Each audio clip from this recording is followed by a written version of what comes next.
In this course, you will learn how to make subjects pop out, create pockets of light, create blue and golden hour light, and how to easily light flat lays. My name is Audrey Willard, and I'm here in the beautiful city of Barcelona to show you guys some tips and tricks on how to create natural looking light with flash. Don't get me wrong, I love natural light, but I like to maximize my possibilities as a photographer, and flash gives me the power to create natural looking light whenever the sun doesn't help me out.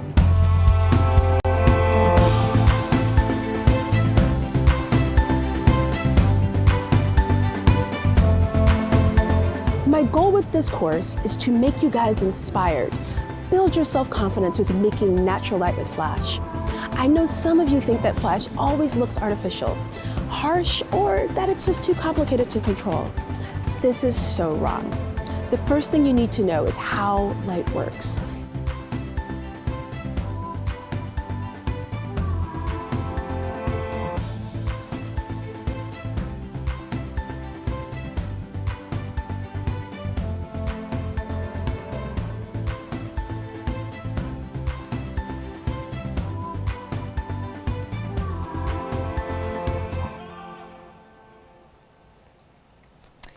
Hello and welcome to Academy Live, episode 44. 44. Today we're going to talk about soft light. What is soft light? And especially I mean, soft light is kind of, it's a debate out there. People are discussing it. People think different things about it, and we are going to deep dive into the term soft light. What does make light feel soft? What does make an image feel soft, etc.? So it's a bit of a controversial topic, but we are here to provoke and start discussions and engage people, hopefully, and hopefully I think it will lead at the end to clarity. Yes, that's our goal. Yeah, we will aim for clarity. Exactly. And we had a little bit of a little mishap. We had one of our colleagues, no names, but Rebecca. So we had a little mishap, but now we are online and we are up and running. Yes, and we have some people here. Yes, we have, of course, John from Seattle, and John from Perth, and David from Scotland, and we have Sula here from Sweden. We have Thin Penumbra from Japan. Oh, yes. Hello. Sebastian, and yeah, there was a whole Vitor, Allende, and some guy, cool. Hans Andersson is there too. Could that be, yeah.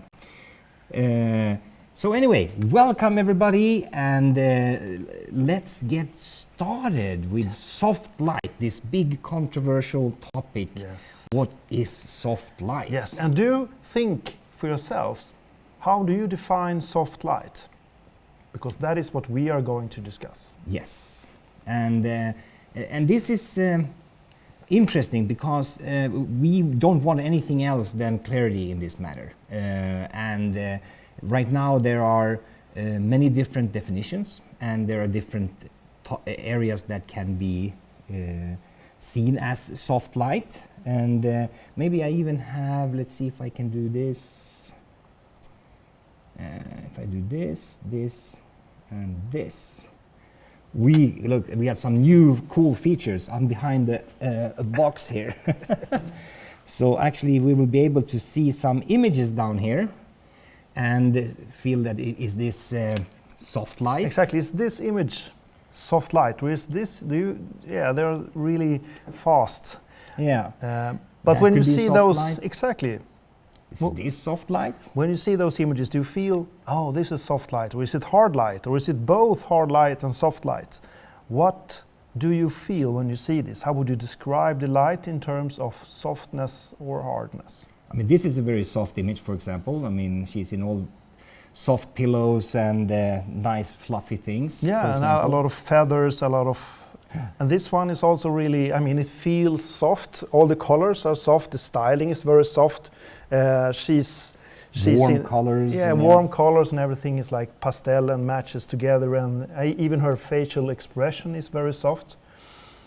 And here we have some different expressions like soft gradients, hard shadows, and so on. And those expressions, the expressions we use as photographers and light workers, if I don't know if that's a word, but people who work with light. We have different descriptions for different things with light, and this is what we are talking about. Yes, and of course there are also different types of people. Yes. I would say different categories. Different categories. Of people. I mean, we are photographers. We are one kind of people. Yeah.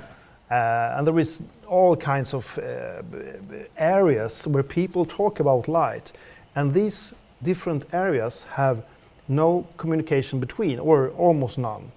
I mean, if I would do a big shoot for a client, for like someone who someone who absolutely don't work as a photographer, if that's my client, he will speak about light in a totally different way than I. I have to understand him or her, and I have to transcribe what they are saying, so I can make that into a light that they actually mean. I mean, actually for me, from a photographer's perspective.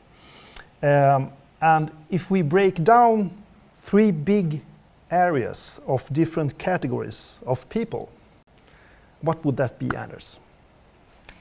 Well, so I would say that there are 3 categories of people.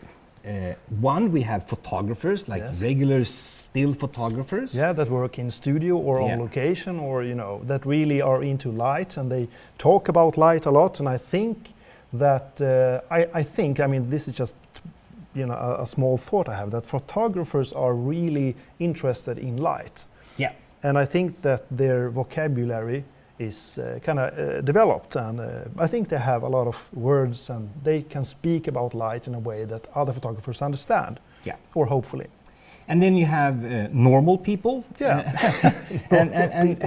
and with normal people, I would say it could be clients, for example. It could be someone working at an ad agency, or an art director. Exactly, someone like a client, or and someone who's not educated in light. Yeah, and have no reason to be able to pinpoint exactly what they mean, but still they have a vision, and they want you as a photographer to be able to transcribe that vision into practical craftsmanship. Yeah.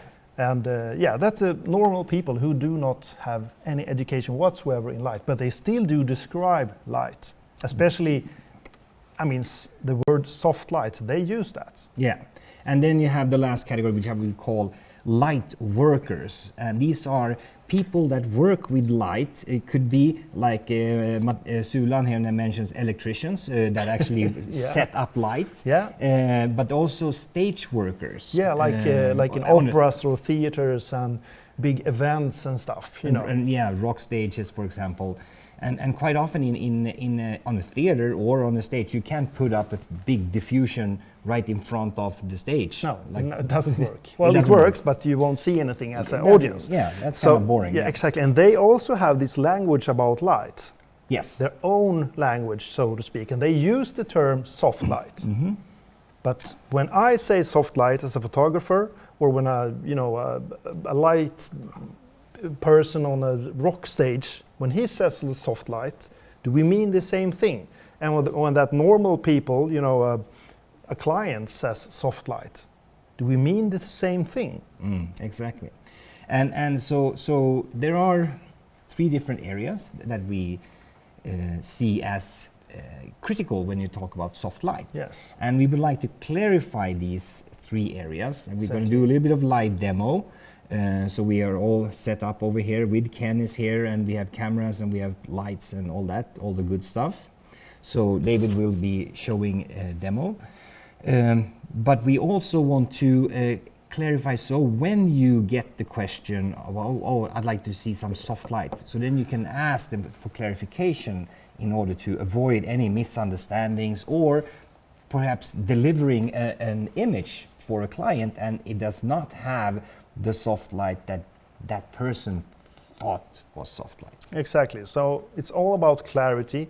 And to use the term soft light, that is great. That express what what you as a photographer or the client want to feel when they look at the image. They want to, I mean, the word soft light actually describes the feeling as a perceiver of the image, I would say. Yes. But then we have that, for example, I think that photographers, they think that soft light is something and other people think it's something else. And that is what we're going to clarify it, to be able to be more clear to clients and to understand what people mean.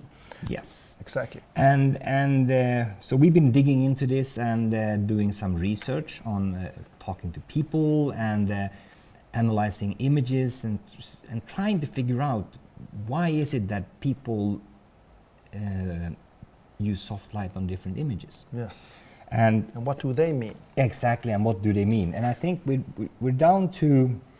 There is one more example of when this is really, really good to be more clear. To be more clear, Yeah. in it is like if you have an assistant, and you want to direct you want to tell the assistant what he or she is going to do to help you with.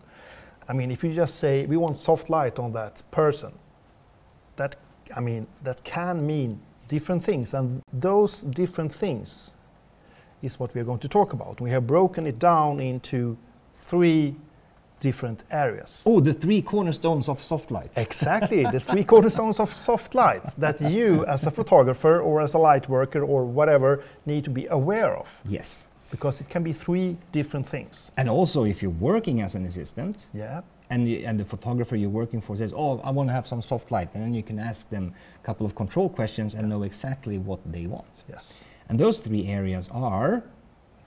As follows.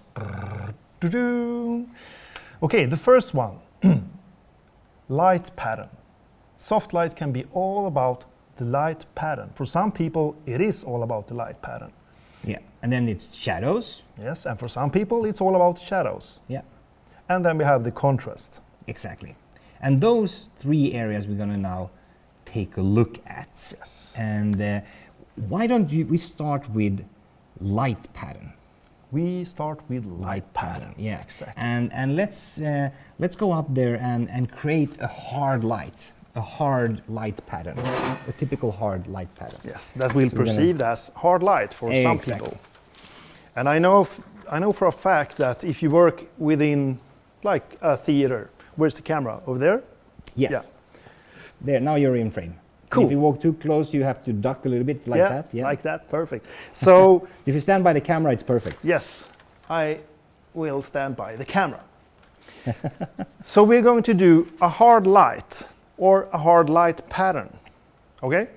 So to do this, I just switch on all my gear here, my camera, and I have a flash with some cool stuff on. So if I then, I'm allowed just to explain a little bit for those who are curious. David is shooting with a Canon 5D Mark III, and it's an air remote, a regular air remote on top. And then we have a B10 with a funky little thing with a lens on it, just to be able to create the hardest possible light pattern. Yes, Right. it's a Profoto Spot Small, and it's going to create this super hard light pattern that is perceived as hard light. Okay, Anders, if I am allowed to take a picture, Yes, you are. then I will do that. I just see if I can see the wall. Oh, it's perfect. I take the image, here we go, 3, 2, 1, and... So, there we go. So now we should have a hard light pattern. Yes. Let's see if we got connection with. Here we go. There. Anders is working So- with the cables, and There we go. there we go. Let's see what we have. Yes, exactly. So on the left you can see the flash, and on the right that big circle, that is the light pattern. That is the light that is hitting the wall from our flash. And the light is really, really hard. The flash has created, well, a light that feels really hard. Okay? And the edge of that light circle is super crisp. That is what creates the hard feeling. It's a really, really concentrated area of light. Okay? So this can be called a, no, not can, it is a hard light pattern. Yes. So why don't we take then an image with a soft light pattern. Yes. So we switch this hard light with the A1, where we have the beautiful dome attached, so we get a really, really soft light pattern. Okay, the light pattern is really beautiful from the dome. There we go. Turn it on, and here we are. Okay, Anders, are you ready? I am ready. We got connection. I just have to turn off the power of the B10. So here we go. 3, 2, 1, and boom. Ooh. Okay. So what do we have here? So here we see the A1, and then we see the light pattern of this really, really soft light pattern where you have kind of a hot spot in the middle, and then you have a massive gradient here. Yes, the transition from the center outwards is really, really soft, and that gradient, that is what we perceive as soft. So we can call, some people call this a soft light. Yes. And here, I mean, quite often this effect happens with a lot of different modifiers. It happens with soft boxes. It happens with the hard reflectors that we have up here. And when you're zooming things, you can actually impact that gradient, that transition from light to darkness. Exactly. And this is also why a lot of people feel that the A1 gives you such a natural and beautiful light, because you have this soft transition from light to darkness. So when you're lighting someone, you get light on the face, and then it slowly moves into... Yes, it feathers into the ambient light. Yeah. That is why the A1 with the dome is really, really, really soft, so to speak. It is the light pattern that is really, really blending into the ambient light that makes it kind of invisible, and you can just touch up just a tad of light somewhere, and you don't see the light pattern. If you have a really harsh, a really hard light pattern, then you can distinguish the different lights. That makes it feel more hard. And quite often people place the talent that you're shooting. In this case, for example, let's put Ken.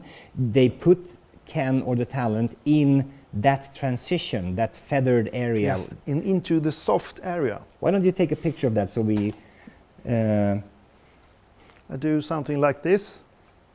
Like this. Yes. Yes, now here. So, something like that, about there.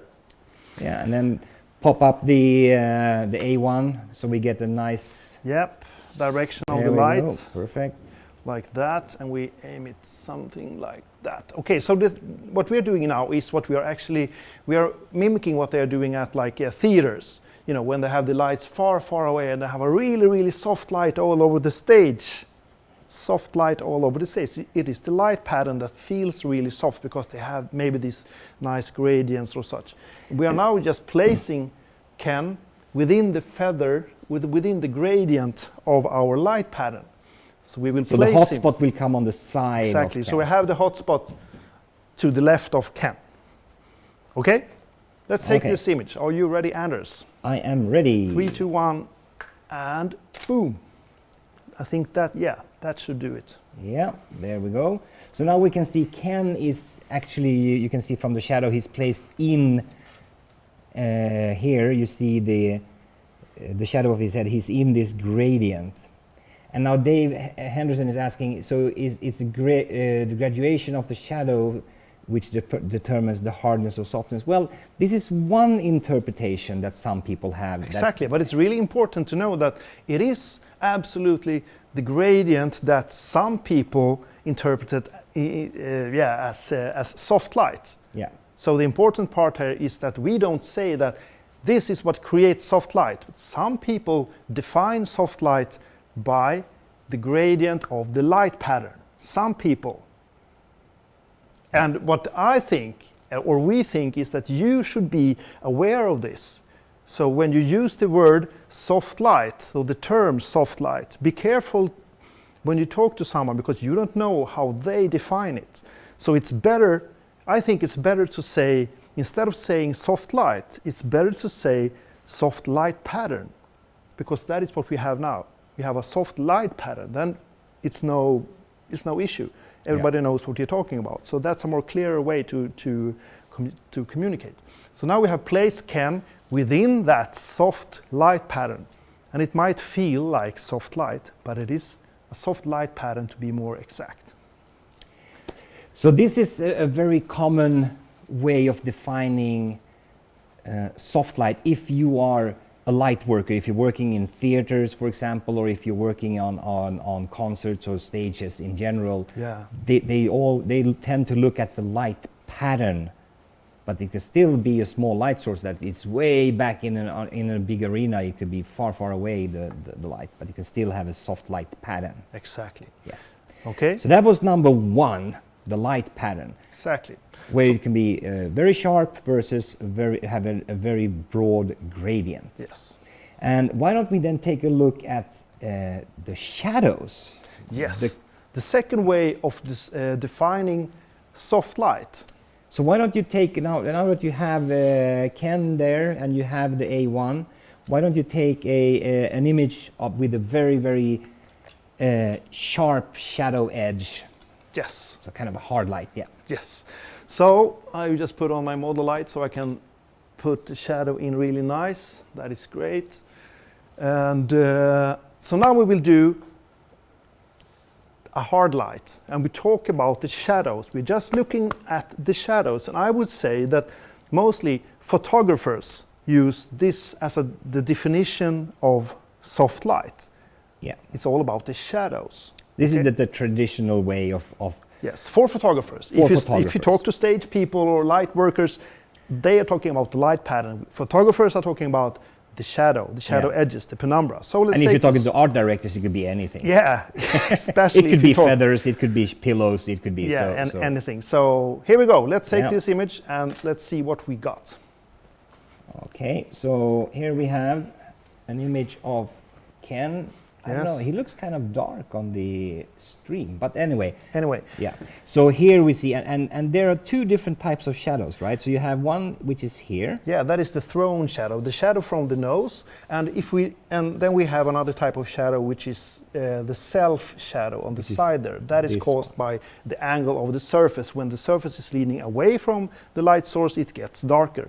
But anyway, the transition from darkness to light, the penumbra, the transition area, when that is really small, it's tight. When it's really narrow, then we perceive this as a hard light. Photographers call this a hard light. And photographers not always, but mostly talk about the penumbra, the shadow edge. Yeah.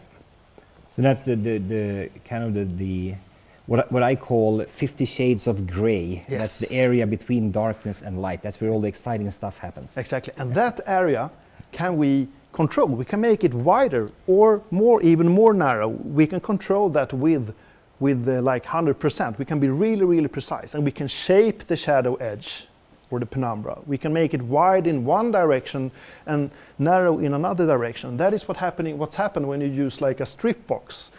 A strip box is really wide in one direction, like the height, but really narrow horizontally, which makes the penumbra be really wide vertically and narrow horizontally. And if you twist it, you can really control those penumbras. So the penumbra is a really important creative piece in the creative puzzle, so to speak. Yeah. So the penumbra is, I would say, the definition by most photographers what soft light is. Okay? So make a softer light now, with a wider penumbra. So Let's make a wider penumbra. Then we need, maybe we should mention that, of course, many people know this, but the penumbra is depicted by the size of the light source, the relative size of the light source. And if you show that light source into that camera, yes, how big is it? this light source is this big. That will create that kind of penumbras as you saw on the image.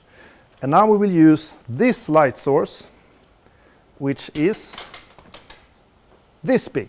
And then you will get really wide penumbras or shadow edges or shadow transfers, or that word, the width of the penumbra. So let's use this to create. And don't forget to turn it off. I will turn off that small light source And I will put this into position and turn this one off and put it away like that. And turn this on, our big light source, and let's see, yep, that is beautiful. So let's take a soft image, soft light image, where the shadows play the biggest part. So now we have placed a light source which is a 2-foot octa, so it's a lot bigger, and therefore the image now looks like this. So what happened here is that, let me get this one. So this shadow here is now fluffy. You see a gradient there. Yes, and the edge of that fluffy shadow, it is the edge that is called the penumbra, and that is wider. That is why we perceive it as softer. So here it's almost like a centimeter or half an inch, you know, so it's becoming really, really wide. Yeah. And if you have a big enough light source, if you, for example, if you would take a 4-foot octa or a 7-foot octa, which is massive, then you can make the shadow disappear completely. Exactly, and I mean this is relative. The size is always relative. So if I will move this closer, then it gets bigger. In the same way as if I get closer to you, it gets bigger. So the distance control the size. So if you have this 2-foot octa at this distance, and if I had like what's the biggest octa? 7 foot. 7-foot octa further away, it could generate exactly the same softness, so to speak. Yeah. Because if they are equally big, seen from that the person's perspective, then you get the same width of the penumbra. So you can really control the penumbra by changing the distance. Yeah, and then if you're, for example, if you're working with an A1 or another speed light, and you're using diffusion, for example, in front of it, so the closer you move the diffusion to the talent, the bigger the light source will be. Exactly, because the diffusion will be the new light source, and the light pattern from your A1, will light up the diffusion, and the diffusion will be the new big light source that creates big penumbras. Yeah. So that is what's happening. And if you go back to those light workers at the opera houses, they can't do this because they can't have big light sources up on the stage, right? So the shadow edges in theaters is always small, but they still work with soft light, but that is the light pattern. So now that you did something that we did not rehearse, you moved the light source. Yes. If you move the light source back to where you had it, it will give us a natural transition over to the next topic. Because we will talk about the third area, which is contrast. Yes. And for that we need to have the identical position, and so we can compare, since we already have the first. So that was number 2 is the shadows. Exactly. But now the third one is contrast. Yes. And if now we're going to look at the picture that you took, and we see on Ken the shadows here on the side are very, very dark. And so now some people perceive contrast. So this is a high contrast in this image. It's a very, very dark shadows. Some people perceive this as a hard light. Because when you have really dark shadows, you can have a high contrast, and that can also be perceived as hard light. So if you would now take this exact same image, but with a lighter contrast. Yes. How do you do? I would use something to fill those shadows. Let's say this collapsible reflector. Okay, so this is a big white surface. And if I have this white surface here, so I can bounce the light from this light source, we will fill the shadows. And since this reflector is really, really big, the shadow edges from this light source will be really, really wide. They will be so wide so you can't see them. That is why it only why the shadows is getting filled without being noticed from where the light comes from, because you don't see the penumbras. Okay. So take that image. Make sure you don't have the reflector in the. Yes, I make sure and I turn this. Yeah, perfect. I think this will do it. 3, 2, 1, and boom. Yeah, you missed the reflector. Good. Yeah, You're such a skilled photographer. So here now we see. Yeah, the these shadows are brighter. Here are much brighter. And this also we have, it feels softer because we have changed the contrast. So the contrast can also control the feeling we get from the light, from hard to soft. Exactly.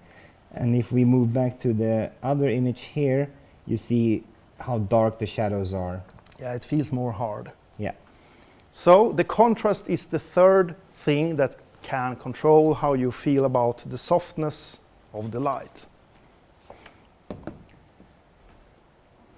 So there we go. So now we have all these cool images, and let's see if I do this and that. So there we see Mr. Low Contrast, and then we could even, I could do this, let's see, I do that, and like that, and then boom. Oh, you are so good at that. Such a video director. Yes. Is it possible to move that No. little part? No, you want the part. Don't touch. So here we see the light contrast, and then over here we see the dark contrast. Yes. The shadows are darker. And some people achieve this as, oh, this is such a soft light.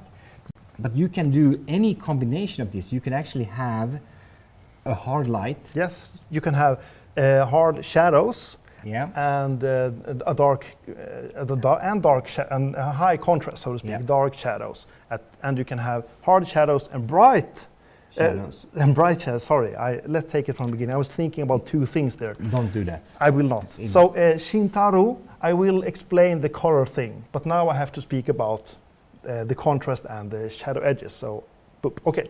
So you can, as you said, you can combine those things. Yes. And if you have like hard shadows and low illumination in the shadow, I'm still thinking of two things. Breathe. Okay, so here's what you can do. You can have a sharp shadow edge. Exactly. And the shadow can be very dark, so you have a high contrast. Exactly. Or you can use a reflector to brighten up or open up the shadows. Exactly. And then the shadows are brighter, but you still have the same hard shadow edges. Edge. Exactly. Yes. So the contrast and the shadow edges is two totally different things, and you can control them just as you want. That is really important. So when someone says to you, I want a hard light, then you can create sharp shadow edges with really dark shadows or bright shadows. Yeah. Or you can have really wide shadows and really wide shadow edges and dark shadows or bright shadows. Yeah. So it's four things that you can mix as you want. Exactly. And the shadows and contrast do not have anything, the shadow edges and the contrast don't have anything to do with each other. Yeah, and I think that's also important to understand when you are asked to do a light softer, for example, then you can either take a bigger light source and make the shadow edge wider, or you can lighten up the shadows, make them brighter. And you can do that with the reflector, a collapsible reflector like we did now in an easy way, or you can just have a second light source. Yeah, a big second light source that just fill the shadows, and the penumbras from that light source doesn't show, which means that you won't feel any direction, it will just be there. Or the third way, you can have your light pattern. If the light pattern is really narrow, so if you're just lighting up Anders' ear, you have a really small light pattern that will feel hard because it's really focused. But if you have a soft light pattern, so the edges are much more in gradients, the edge transfers are wider, then it will feel much more soft. So the light pattern also... David Henderson, my head is starting to hurt. I know, this is tricky, so you probably need to watch this episode over and over again a couple of times. But, and that's why we just want to make sure that people have a good understanding of these things, because when you come to a commercial shoot, or you are asked to deliver something. Or just talk about light with someone, and when you say the word soft light, Exactly. be a bit careful, because you don't know if the person you're talking to have the same definition as you. And here is just to repeat the different areas that can be soft. The light pattern, the kind of the stamp of the light on the wall, that can be sharp or with a gradient. The shadows can be sharp or wider with a gradient. And then you have contrast. The shadows can be dark or brighter. It's only those three things. So that's kind of in a simple terms. Exactly. So that's to kind of simplify this. And Exactly. And I think that it's better to talk about a soft light pattern or a soft shadow, or that the softness or hardness is created by the contrast. So those three things, it's not rocket science, but it's many new words. yeah.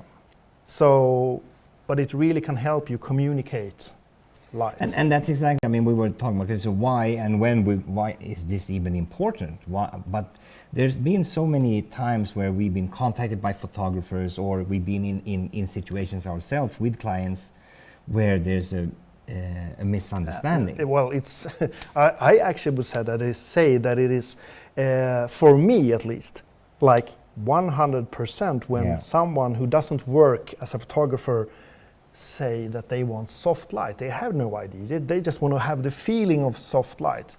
And if I do it in one way, they maybe mean it in the other way, like light pattern or the shadow edges and so on. So it's a really simple way just to define it, just define if you mean the light pattern, the shadows, or the contrast. Yeah, and it's also good if you as a photographer want to achieve a certain effect, then it's good to know that you can work with the light pattern to create this gradient and feather the light source and place the talent in the feathered area. And or select your light modifier based on what light pattern you want to have to achieve that. If you use a softbox, you will have a really soft light pattern.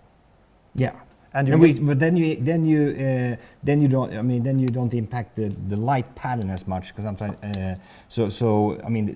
when you look at the light pattern, you can place them no matter what modifier you're using. You can feather all of them. You can even feather the sharpest one. Yeah, but and place them in the middle. think that you. But then when you come to shadows, that's where really when you're selecting your light source, if you have a small light modifier, then you get a harder light. And if you take a really big guy like the 4x6, etc., then you get really wide. Yes, but if you have a softbox, maybe not a 4x6, but let's say that like you have a 2x2 softbox, it creates wide penumbras, absolutely. But you also have a soft light pattern. But if you put in a flag in between and put the flag close to you, you will have a shadow edge. You can control the width of that to feel soft or hard. So it's really important to know what you're talking about, like the shadow edges or the pattern, light pattern, or the contrast. Yeah. And it's simple because that's all there is. But it's super important because you can play with all those things. You can have a hard feeling from a softbox as long as it isn't as super big. Yeah. Place the softbox at a distance and use a flag and frame your image. Of course, you don't see the flag, and then you can play with hard shadow edges within a light that feels soft. So you can really mix those, and it's just because you know that you have those different three things. Okay. So so here again, a lot of the things we're talking about here is critical if you're having like a commercial client, because that's where you most often. If you're like Joachim mentioned, he's a happy amateur, and it turns out okay, and that's exactly true. You can try and you can play with light, but when you are in a commercial situation and you have to deliver maybe on time pressure, or you have expensive models and stylists, etc., and you really have to be bang on target, that's when it's good to ask these questions. Yes, and I think that John Miller there, he had a good point. He says, I find most photographers, when talking about soft light, is usually talking about number 2 and number 3. In other words, the shadows and the contrast, and rarely number 1. And I totally agree, because photographers, for them, soft light is like almost the penumbra, the shadows. Even though, I mean, we did have one very expensive light course. Yes, there is. That was what I was aiming for, because there is a lot of, I would say actually a lot of examples where skilled professional photographers are mixing these two up. And as you said, there is one light course out there that is costs a pile of money. Yeah. It's not my light course or anyone on the Academy Live that really do mix these two up. Yeah. So and this it was common. basically feathering the light, and that was soft light, and the light source was exactly the same, even smaller actually, and it was soft light. But let's not get into that. So it is a bit mysterious, but this is also very important when you start painting with light, because this, now we are into these small little brushes and small little dials that you can dial in and really paint with light. Exactly. So this is where it gets exciting. Once you start to grasp these three, you can really start shaping the light and painting on a person or on an object, and it gets really exactly really and, fun. and actually I haven't thought about it, but if I look back here and I see this beauty dish, I mean the beauty dish controls those three it makes those three things differently from, for example, this magnum reflector. Yeah. So these three things, like if you want to have a light pattern that is really, really hard, that means that you have to start out with a light modifier that gives you that, or you can create it with flags or whatever. But I mean, all those modifiers, that is controlled by those three things. And the Pro Photo system, where you can, Zoom in. you can zoom in and zoom out. What does that change? It changes the light pattern. Yeah. And the light pattern itself controls the contrast, because if the light pattern hits the walls and the floors and the ceiling, you will have a lower contrast. Yeah. So everything, it's connected. Everything is connected and it's controlled by these things. And as long as you know those three things, I mean, then you can really start to shape your light, as you said. Yeah. And it's a lot of fun. It's a lot of fun. It's a lot of fun when you start when you get over that little speed bump of hurting heads or headaches and complex words, but start playing around with these three things and experiment, and all of a sudden you'll see that you start to understand and see how you can actually, if you see an effect, for example, if you see a light pattern that looks kind of hard-ish, try to see what can you do to make it softer or harder. And if you see a thrown shadow from a nose tip, if it looks really sharp, try to play with it and make it wider and see how wide can you make it. Can you make it so wide that it disappears? And you can do that by bouncing light on walls. You can basically make light sources really, really big. Yeah. And another example, let's say that I would put some light on you and I want a light just to be over your eyes, by some reason. What do I have to control? That is the light pattern. I want a light pattern that gives, that is in this shape, like a stripe. And how do you control that? That is another topic, but then you know at least that it is the light pattern that you need to control, not the contrast or the shadows. I mean, we can go really deep there, but the light pattern or maybe also not. consists of I think we already confused everybody enough for today. Okay. So just trying to keep it simple, play around with these three things. Play around with the light pattern, play around with the shadows, and also when you take a picture and you see a very, very dark shadow, try to brighten up the shadows. Use a reflector or a doctor's coat or a piece of white paper and move it closer, further away, etc. And you see how you can control it with such precision, the brightness of the shadow. There's another comment from David Henderson here. Also, what we as humans see is not the same range as what our cameras can see.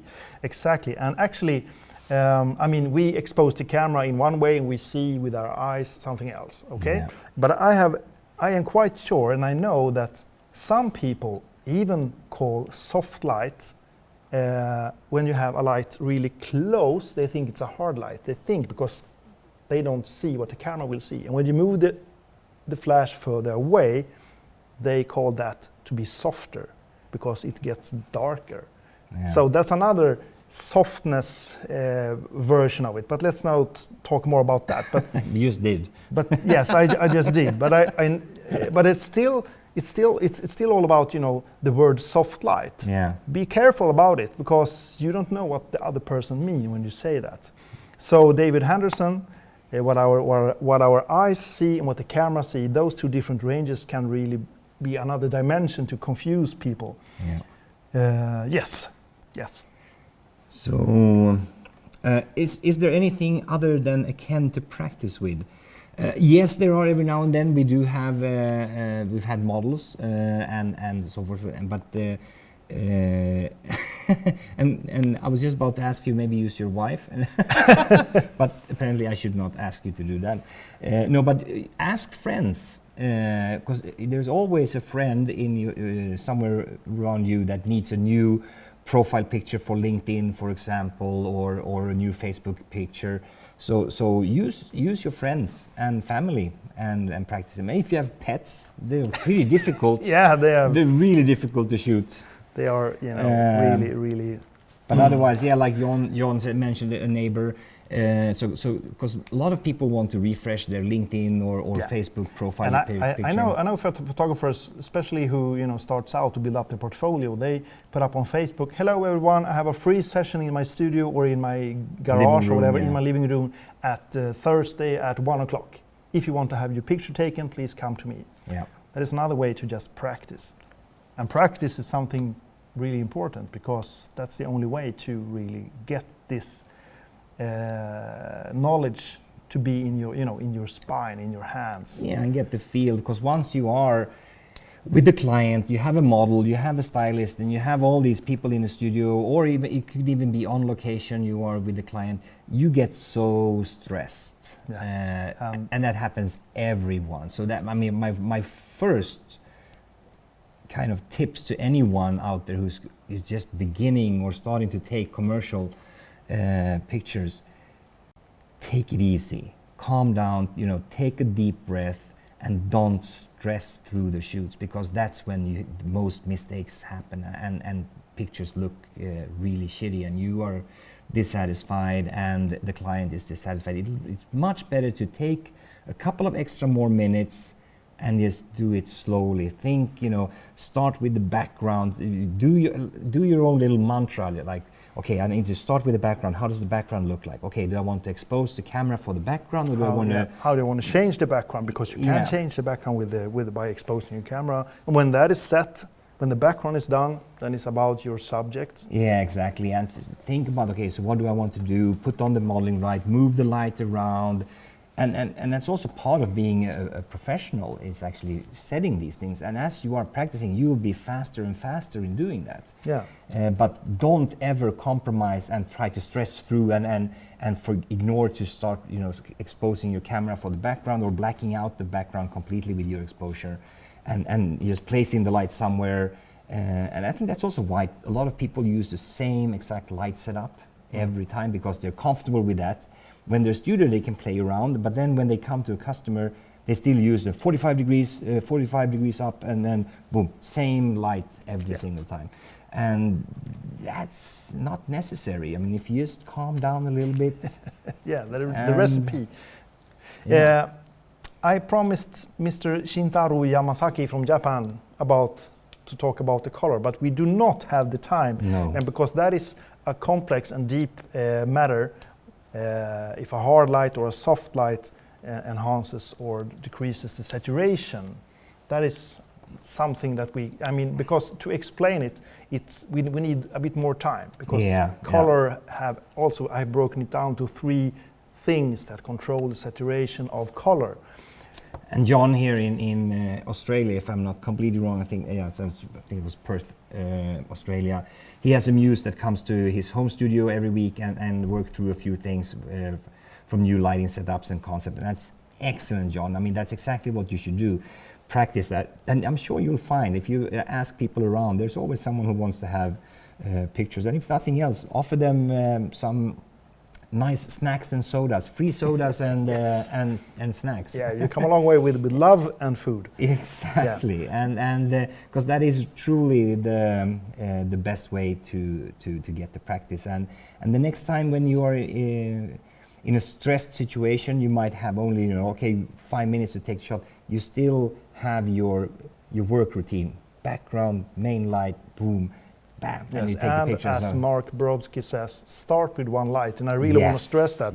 When you control one light, when you feel that I know how one light works, I can do everything with one light, then maybe you can start out with two. You have to be able to. You have to know how to work with one light. Yeah, and for those of you who don't believe you can do cool things with one light, we saw just Hannah Cousins signed on late to the party, and she'll watch when she gets back. But the episode when Hannah was our guest, just go in and check in the library on what videos here on Profoto's Facebook page. She only had one light, and we created completely different looks. And you can do so many creative things with one light source. Yes. And as many people says, there is only one sun. There's only one sun, exactly. So I hope that didn't confuse you too much. If it did, watch this again. If you're still confused, PM us and we'll have a private one-on-one on this. And just PM me and Anders Hamla, Hannola. You'll find me on Facebook. And then we'll explain and go through these again, because I think it's really important to get these terms correct. And not for the terms itself, but to have the understanding of that they are separate things. And if you have that as a fundamental understanding, everything will be so much easier. Yes. Yes. Cool. Thank you so much, guys. And next week is going to be a very exciting episode. I know that already because for once, I think the topic is set for next week. Normally, we don't set the topic that early. But anyway, see you all next week. Yes. Do have a nice one out there. Yeah, exactly. Bye-bye. Bye-bye.